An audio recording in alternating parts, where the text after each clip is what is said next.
Welcome back, guys, to the Cam and oh God, let me start over. Welcome back to the Vic and Cam show, tentatively named until I beat Vic at our next race. But no, if you didn't watch our intro episode, we are excited to be hosting our first podcast where we're going to be talking about everything fueling, nutrition, strength, injuries, for the foreseeable future. And it'll just be a good conversation back and forth, talking about the things that we're interested in, talking about the things that we're pros at, talking about anything running related or anything under the sun, really. But yeah, we're excited to be here and excited to have you guys here. So welcome. If you haven't listened to our intro episode, that's a good introduction to both of us and kind of what the pod is about. So go back and listen to that. And just as a reminder, if you are enjoying this and you want more of it, go give us a good rating and a good review. It really helps us out a lot. And eventually we're going to get sponsored by Hoka and probably Nike at the same time. So, like, probably Athletic Greens first, though, because everyone's got to go through an Athletic Greens We're phase. going to get sponsored by nobody. Nobody's ever going to reach out. Like, who are these two bozos starting a podcast? Everyone has to start a podcast at some point in their life. So we're just hopping on the train now. But Maryland, yeah, and we have Maryland high sent hopes me of getting full sponsorships by brands, products. So this show can eventually become 90% commercials, 10% us talking, and probably making top charts in the first, I would say by the episode two or three. So I think we're well on our way. no, we see that we have like two listeners, two subscribers. We go, it's like Tasha and like my mom or something. It's just us. We like just both subscribe to our own show, and yeah, No, cool. I think this will gain momentum, and we're really excited to contribute to the community that we love and care about so much. So we're Yeah. stoked to be here. Yeah, so give us just like a really, really brief recap on if you had to dumb it down into a few sentences, what exactly this podcast is about, and who it's for. So this podcast is about endurance sports, mostly outdoor endurance sports, and about how to improve your performance and your overall health while you're training and racing, and particularly through the lenses of nutrition and sports nutrition and fueling and strength and PT work, and how that sort of thing is going to improve your life and how to go about that. Yeah, cool. That's a good recap. I also want to talk about, we talked about it a little bit in the first episode or the intro episode on how we started this podcast or what kind of led to it. But there's like a specific moment that I remember where I'm like, we should do a podcast. And that was when we were in Chamonix this last year. So Vic and I both flew out to Chamonix this last fall because he was running CCC, a 100K race in France. And I was just going out there to hang out and then crew him, get some fun running in. And then a little bit later, both of our wives met us out there. So I think Vic and I were out there for what, like 8 days, No, just us, yeah, it was like 8 or 9 days. 8 or 9 days, Wow. just us two before our wives came. And of course, got way even more fun with our wives. But when it was just us two, we were having a blast. We were just driving around in a little red Panda car.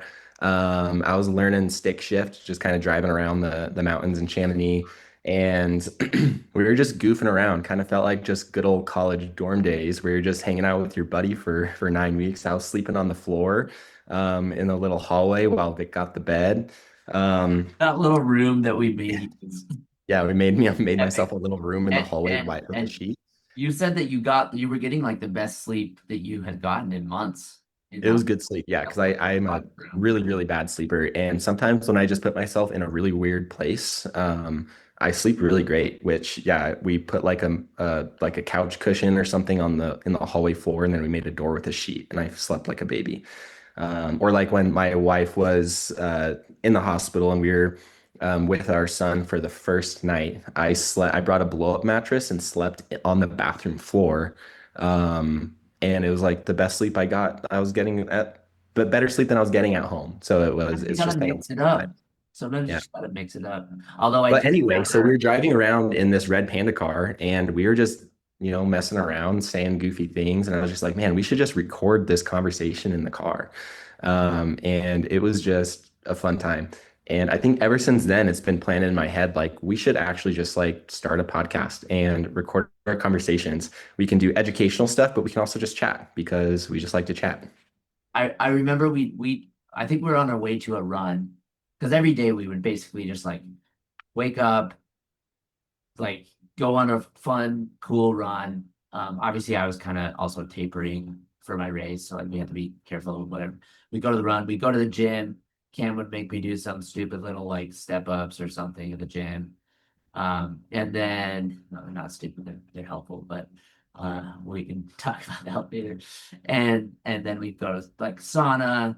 Anyway, on our way to one of those runs, we were driving around to this little beat boot red Panda rental car. And we drove past the house where like a bunch of the Vita's Terex guys were staying. And I think Eric LaPuma was outside and maybe Jesh. Yeah. I think Cade was running with them. Anyway, they saw us and they also said they were like, you guys need to like do a podcast or something like from the car. Like just Jesh is like a great videographer, like has a big video or YouTube channel and stuff. It's like you guys just need to drive around, like film yourselves, talk about stuff. So we even thought about calling this like the Red Panda podcast. Maybe we still will at some point, but I don't know. It seemed like We figured nobody would know what that is. Not that they know who Cam is or Vic is unless they already know us anyway. So it doesn't really matter. But yeah, that's okay. yeah. But yeah, so that was kind of when we first started talking about it. And then we were just barely down. We Me and Marilyn went down to visit Cam and Tasha and kind of meet up for the Mesa Marathon race and then Black Canyon after that in Arizona. So we were hanging out there and having some good convos. And, I think maybe it was the night after the race. I was like, Kim, like we should make this happen. Like let's actually do a podcast. So here we are. And it turns out it's easy. Anybody could just record themselves and share with the world. There's like Okay. nobody, there's like nobody checking. I guess we'll see how easy it is to like edit and upload stuff. I'm sure that's going to be the part that we're not good at, but who knows? We'll see where it Well, goes. here's the thing. It's a unscripted, unedited, unfiltered podcast. So you are just getting the raw versions of everything we say. So if we say anything untowards or anything that we shouldn't say, just yeah, we apologize in advance. But it's gonna be in there. That's a good disclaimer. Yeah. I don't want to edit these things, and I No. also want to say whatever the heck we want to say. Yeah, and we can't be responsible for what we say. No, Yeah, no. someone else should be responsible for that.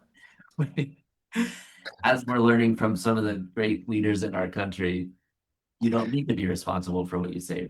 Not for anything. Oh, should we tell them about the most fun name that we came up with for the podcast that we're not Yeah, giving? yeah.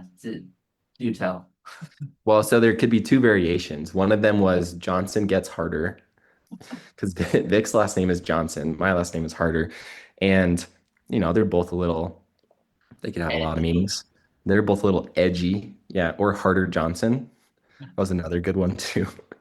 There were Uh, so many stupid names that we were coming up with, like what was it, gluten, glycogen, or some or Carbs and Clamshells. carbs. Yeah.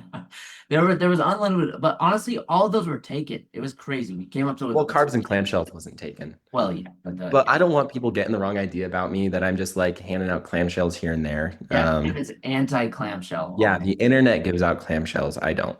Yeah, although occasionally you'll do some variation of clamshell, but Yeah, well, there's sometimes I give clamshells. Usually it's in a warm up. yeah, yeah, Yeah, the clamshells are the precursor to the exercise, not the exercise himself. yeah. But we kind of talked about actual names. I mean, for now, we're the Vic and Cam show. Vic comes first. Uh, not because I'm better than Cam, but just because I'm a better athlete than Cam. Just kidding. We're actually pretty well evenly matched in athletics, but we're I think I'm one race ahead in the races that we've done together. I think I've Well, won them all. asterisks to that, we're evenly matched when I am full on training and pouring my heart and soul into getting good weekly volume and really quality workouts, and when you are kind of just running here and there. So at that point, we're evenly matched. But it's I like if you were guess training full time, like doing like high volume weeks and a lot of workouts and stuff, you would smoke me. But I have to grind my day away just to like keep up with your biking fitness or what, however you get fit. I don't even know what you do over there in Utah. I think you're too hard on yourself. I mean, we honestly are pretty matched, but I always joke and I joke with my friend Gary, who you know pretty well too, uh, that we're just always tapered. You know, like we never have to taper for races because we're actually just always tapering. Like we're always 40 to 50% lower volume than we should be. So maybe that's the secret right there. Yeah, that's a good secret. Well, yeah, before this race too, this last race, the Mesa Marathon, you were just hanging out in Hawaii for like a couple weeks. I, Like not running, just living at low elevation, then you just come back and you smoke it. dude, And it's I think normal. that's yeah, that's what it is. You're constantly recovered. You're always recovered.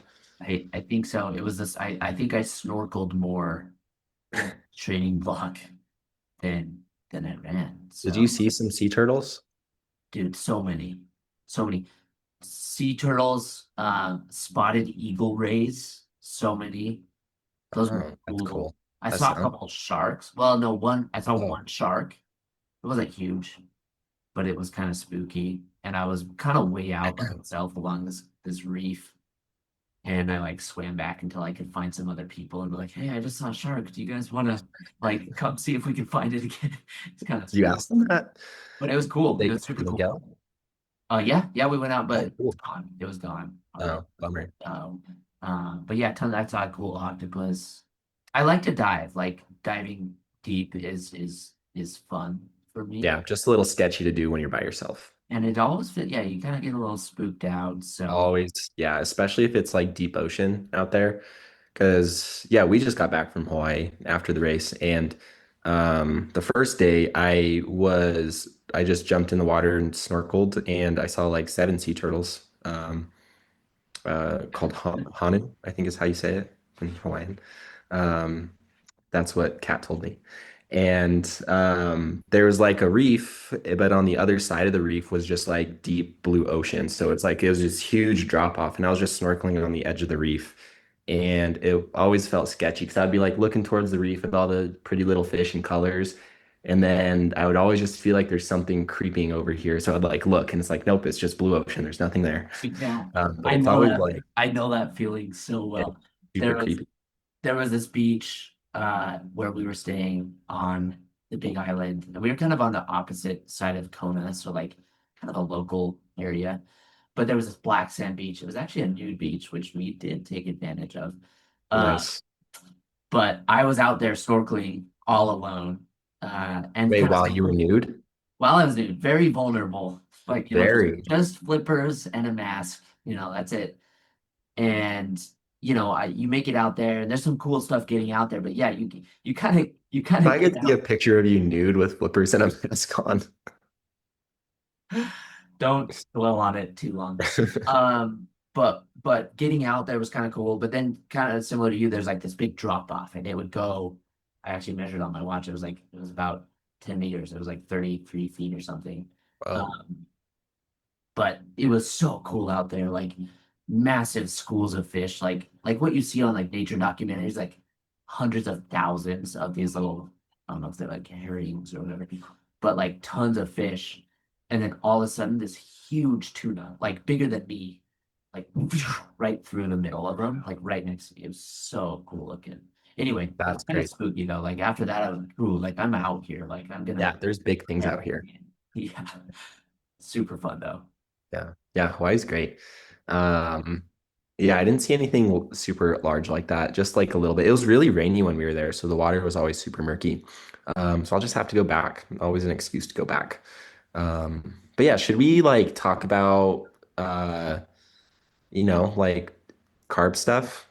Let's talk about. Well, I wanted to do a little bit of like how we met. Oh Um, yeah, yeah. just but yeah, definitely. Let's yeah. I mean, we all Yeah, remind me because I don't really remember how we met. so so yeah. We're from Utah. We moved to Arizona for my wife to finish up her undergrad at NAU. I shortly started my graduate degree in nutrition at NAU after that. And I think, if I'm not mistaken, so if any of you know have been to Flagstaff, one of like the main restaurants is Pizzitribe, um, owned by Caleb and Jenny Schiff. Um, great friends, good people in Flagstaff. And Caleb started this club called the PT Club, PT Tribe, Right. PT Tribe. I don't know what the qualifications were to get in there because like Jim Walmsley was in there, but we were also in Oh, there. we were So also in it. like, And it was like exclusive. And there's like all these was pro kind of athletes. And exclusive. then there was like us. I think it's just kind of who you know, honestly. And if you Well, I like, didn't know any of them. okay, well, but that's how we met, I think, because I think you saw me like on the website or whatever, and then you reached out. You reached out on Instagram. We're like, hey, I'm in the PT tribe too. Like, we should go running sometime. I was And like, then are you the only other slow runner too? yeah, I was the only other slow runner, and everyone else was like elite Coconino Cowboys, and and then me and Cam. And so I think we met up for a couple of like the group runs. I remember one of them was on the Elden trail, and it was like I started late, and then I caught up to you, and then Jim started like 20 minutes back from me, and I could see him on switchbacks coming after me. I was like, I'm not gonna let Jim catch me. And he caught me after like 2 minutes, just like bounded past me. He was like, good job, dude. Just like flew past me going up the trail. And then and then and then he actually waited for me, and then we all kind of summited it together. Do you remember that? Yeah, I remember that. Yeah, we summited that together. And I still remember Jim coming down that trail. He I don't know. I feel like when I running, like really, it's a really technical single track. It's actually at the end of Cocodona, which I'm sure we'll talk about at some point because we've done it. Um, really technical trail, super rocky, lots of big ledges, kind of as technical as it gets, almost as far as like a single track goes. And when I run technical trail, I like kind of go back and forth. Like there's a lot of like sidestepping, like kind of like playing with the trail a little bit. And Jim was just like a straight line down. Like, I don't know if you remember that. Like, he would only go forwards, just like over everything. And Yeah, he, well, not only that, because I mean, we were staring at the ground because I think we ran a little bit of it together on the way down before he left or really something took like that. I off. don't know, but Yeah. we were like staring at the ground, trying not to fall, and he was like looking back, talking at it, talking to us. Yeah. Um, so it was Another just different, yeah, different lives. different level. Different Yeah. level. Anyway, I think that's how we met. And then like the first time we really hung out, we went and ran in the Grand Canyon together. I have photo evidence. Maybe we'll post this. Um, Ooh, are we gonna start a podcast or a Instagram page for the pod? that seems a little. No, that's too Is much. that what they say these days? That's extra. Yeah, I think that's extra. Yeah, Yeah, yeah, 6, 7 it's a extra. little unk. We can't be hung. Um, anyway, we went. I think we just did a like maybe the Cowboy League or something like that. We just did like a 16 to 18 or something down to the river and back up. And it was really fun. We had a great time. Cam fell like 3 times. Dude, I always fall. Well, I haven't fallen much lately. I had a good streak where I didn't fall for like 1 to 2 Yeah, years, and then yeah. I fell a bunch like in the fall, this last fall. Well, but it was super fun run. And then since then, yeah, we've just been good friends hanging out. And even since we have moved away from Flagstaff, we still see each other at least, 2 or 3 times a year, probably, meeting up for races or passing through, that sort of Yeah, things. Yeah. yep. Hanging out for extended periods of time. Um, yeah, that was a good meat story. I don't trying to think if there's anything else to it, but I don't think there is. It's as basic as it gets. Yep. let's talk about a little bit about our expertise. Maybe you can go first with some of the PT stuff and kind of Yeah. an overview of like why is strength and paying attention to that side of the equation important for endurance athletes. For sure. Yeah. I mean, strength is really important, and maybe it makes more sense to think about my background and how I got into this because with a background as a physical therapist, I'm kind of always injury prevention or injury rehab inclined. So a lot of my perspective and on which I view the world is how to keep people from getting injuries and also getting through injuries. Um, and those two worlds of injury prevention, injury rehab, and building strength are grossly intertwined. Like they're not two separate things at all. There's 90% overlap. You know, preventing injuries is the same thing as strength training. Rehabbing injuries is the same thing as strength training. It's just on a different part of the spectrum. Um, so what I've done over the years is, I've tried to build really apt strength training programs for people that accomplish preventing injuries and they accomplish just getting stronger for running. And if we get down into the basics of why it's actually important for a runner to do strength, it's because running is just a really high impact sport. It's not like you're getting tackled or something. There's no concussion risk, but the load that actually goes through the body is just really high. I think when I was growing up, it was always described as just like a low impact, high repetition sport. And that's just not true. It's a high impact, high repetition sport, which is why there's so many injuries. I mean, everybody, if you haven't experienced a running injury, I mean, I would love to interview you if you've been, running for years and have never had a running injury. Um, because almost every single person that I've met has had a running injury that is a runner. So it's super common in the sport, and that's just because they're the ground reaction forces or the forces that are absorbed back up into the body from the ground every time we land can be anywhere between like 2 and 5 times your body weight, but depending on speed, terrain, things like that. So as you're taking a step, you have a lot of force going back up through your leg that needs to be absorbed and distributed well. And if it's not absorbed and distributed well, one area gets really stressed out and you get injured. So it starts off with pain, then it leads to actually having issues in the tissue. So luckily for me and for everybody out there, the body is super adaptable and it can be trained to withstand those forces. So that's what I help people do, help them adapt to those forces and help them, um, yeah, just train to be able to take that. Yeah, you had a Is, question, Vic? well, yeah, is that I raised my hand like a Yeah.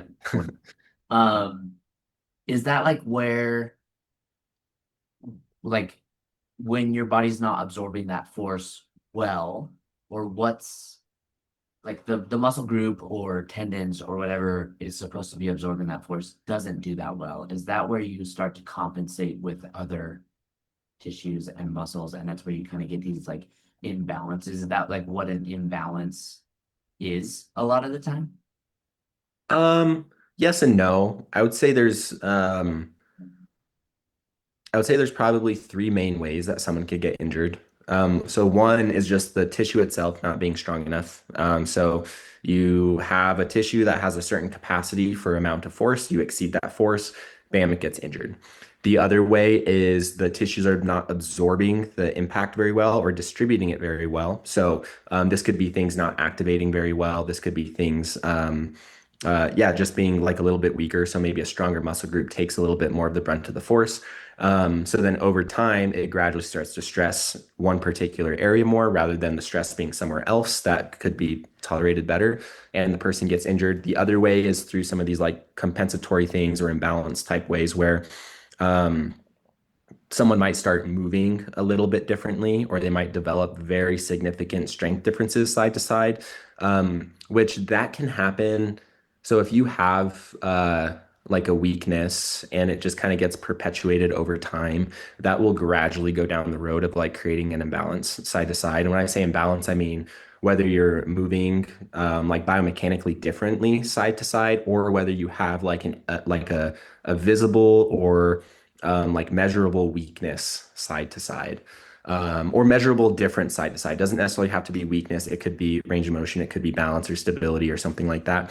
And those are things that can result from really long-term dysfunction or like muscular weakness, but it's generally not like something that's happening like acutely where you have like an injury that immediately causes some sort of like imbalance or something like that. So when you're dealing with all these things, I mean, the first things that I always try and get people to do is one, adapt the tissues better to adapt the way that our body handles the load better or distributes the force well, so that, years down the line or months down the line, you don't create an imbalance. So imbalances usually happen a little bit more chronically, if that makes sense. Yeah, no, that does. I mean, and putting that into context, like I've had some posterior tib issues, as you know, over the last couple training cycles. It's been really annoying. Um, and it's helpful to kind of understand like what's going on there. And it makes sense that like we're trying to stress that tissue out a little bit to help it adapt, so that I can get back to full training or whatever. But also not overdo it, and the muscles around it and stuff. So it makes sense kind of like putting that into context with that sort of injury or weakness. For sure. Yeah. And if we were just trying to adapt the tissue, I would just have you do like post tib raises all day long. But it's way beyond that, right? It's like you need to strengthen that tissue, but you also have to do all this other stuff around it. Because if you just focus on that tissue all the time, you're just going to overload it and you're just going to cause yourself more pain. So it's all about kind of finding that Goldilocks zone of how much you can actually do and like what's going to be the minimum effective dose, really, or like the minimum amount of work you can do to get the maximum effectiveness, basically, Yeah, without overdoing it. And that's kind of where we like to hang out. that makes sense. Yeah. Okay, so what's like one sentence? Why do endurance athletes need strength training? Endurance athletes need to strength train so they can better adapt their body to running and they can prevent injuries. I love it. So Simple. important. Yep. You heard it Um, here. yeah, so I mean, we'll get way more into details in future podcasts, but just kind of want to give you an overview of what I do. But maybe Vic, you can tell us a little bit about what you do. So it's like, why do we need to eat so much when we run? Yeah. So I like to break it down into two categories, two primary kind of umbrellas for nutrition and fueling for endurance athletes. One umbrella is the day-to-day nutrition. Okay. So we need to make sure that an athlete is eating enough food, eating the right amount of food. Some athletes need to be eating more. I would say most athletes need to be eating more than they currently are when they first start working with me. Some athletes, depending on, body composition goals, maybe they're over consuming calories, but that's more rare. Um, we need to look at macronutrient intake. So we're looking at carbohydrate intake, protein intake, and fat intake or lipid intake, and making sure that they are getting enough. And there are pretty specific and well-researched recommendations for endurance athletes. And in general, they should be hitting those targets in training. And that's kind of dependent on training volume of what they're hitting. And then we have our micronutrients as well. So vitamins and minerals. And again, there's recommendations for endurance athletes and what they need to be hitting on average, depending on their training volume and their goals. Um, so those are kind of the main things under that day-to-day umbrella. Okay. And those things are super important, not only for athletic performance, and it might not seem initially like those have a lot to do with like how you're gonna feel, in during your training session or during your race or event, but there is a lot of crossover there. But also we care about you being a healthy individual long term, right? And you can't be a high performing athlete if you're not healthy first. And I'm sure you see that with strength stuff too. Like, yes, there's really important specifics for mountain runners or there's specific workouts and exercises that you would have people do depending on the type of racing or whatever. Maybe they're cyclists, they're doing certain things. Maybe they're a skier, they're doing certain things. Um, but there's also just this base level of like they need to have good mobility and good fitness in general, right? Um, so that's part of that day-to-day nutrition goal is like we want you to just be healthy and strong and not getting sick. We want you being able to absorb the training that you're doing and adapt. Some of those adaptations that you might be making are building more mitochondria in your muscles, building more capillaries, building stronger muscles, right? So actually a lot of like Cam's in the business of breaking you down. I'm in the business of like building you back up, right? And they kind of exist, and it's obviously not that simple, but they kind of exist together in that way where exercise is actually you're actually damaging your body, you're breaking yourself down, unless you have these nutrients and caloric intake dialed in, you're not going to be able to rebuild. You're not going to be able to recover. And you're not going to make those adaptations from your training. And that's the whole point of training is to, well, I guess one of the main points of training is to get faster and stronger and make those adaptations. So that's that day-to-day nutrition aspect. And we'll talk a lot about those tenets throughout the podcast. The other umbrella is the sports nutrition side of things. And I find that this tends to be kind of the sexier science side of things that people like to focus on and talk about more. There's a lot more marketing and it's what you see people posting about it. And it does feel maybe a little bit more exciting than some of the day-to-day stuff because it has to do with training and like high outputs and racing and that sort of thing. But there's kind of four main tenets of, well, I guess if you break it down, there's like the pre, during, and post, whether that's training or racing. Gosh, my mom is calling me right now to fix that phone call. Um, there's like the pre, during, and post, and then within the during, there's kind of four main tenets that we help athletes dial in before they're heading into a race. That is how much fluid are you drinking? How much sodium and other electrolytes are you taking in? How are you fueling? Mostly carbohydrates. So how many grams of carbs per hour are we aiming for? And then ergogenic aids like caffeine, nitrates, sodium bicarb. Are we using those? How much are we using those? And so there's a lot of aspects to that sports nutrition, fueling, and hydration that are really important.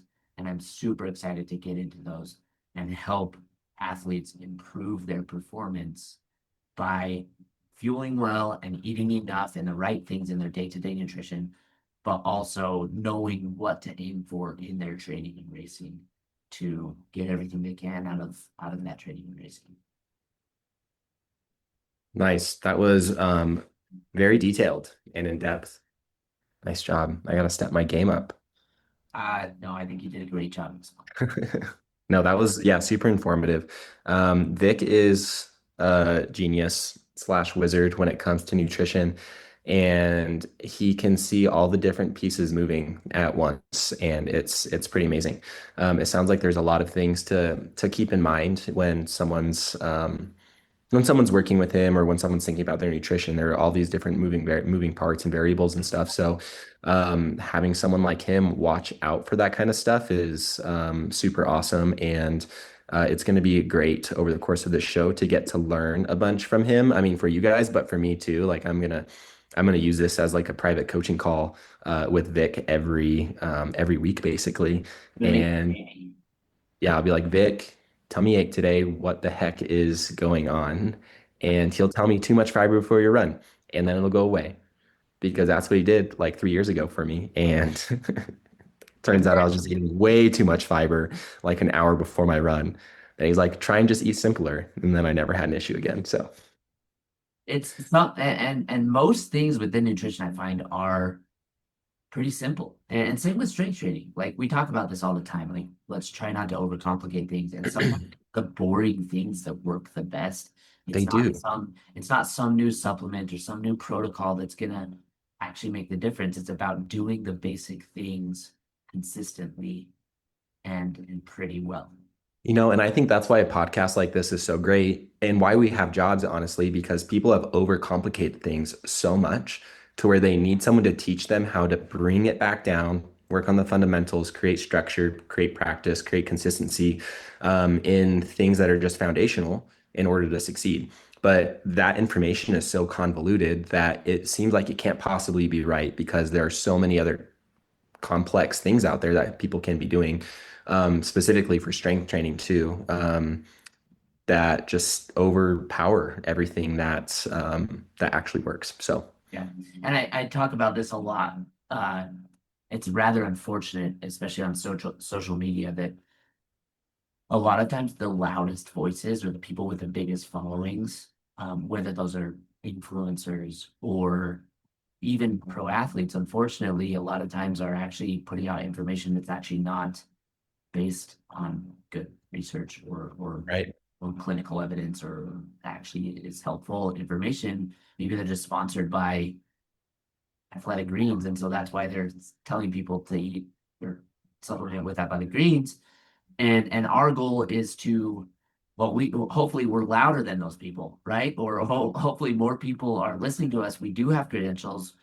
We've done this with ourselves and hundreds of athletes through the years, and we know what works. We know what actually works. And yeah, sometimes it isn't the most flashy, exciting thing. But that's our goal with this podcast. Yeah. We're super stoked. And Dude, I feel like your athletic greens is my sidekick oh, tool. dude. It's like I just saw I posted about the other day, but it was like an ad that was like fix your chronic Achilles pain with for 3 minutes using this tool. And I was like, what? People can just say whatever they want. It's wild. It's like there's It is that's crazy. impossible. That is not true. We're Um, we're here to yeah, combat that, and we're excited to do that in long form. I have to dip, unfortunately, so we're gonna cut this episode. But we're stoked to get back into it. Hopefully next week. We're planning on doing this weekly. And that's what we'll kind of try to do. But again, we're really busy, so we'll do what we can. Again, like, comment, subscribe, or whatever the people share share. And and we'll talk to you soon. peace. Cue, cue exit Cute. music. That's Yeah, crazy. we'll have a jingle next time. See you guys. Love ya. Bye.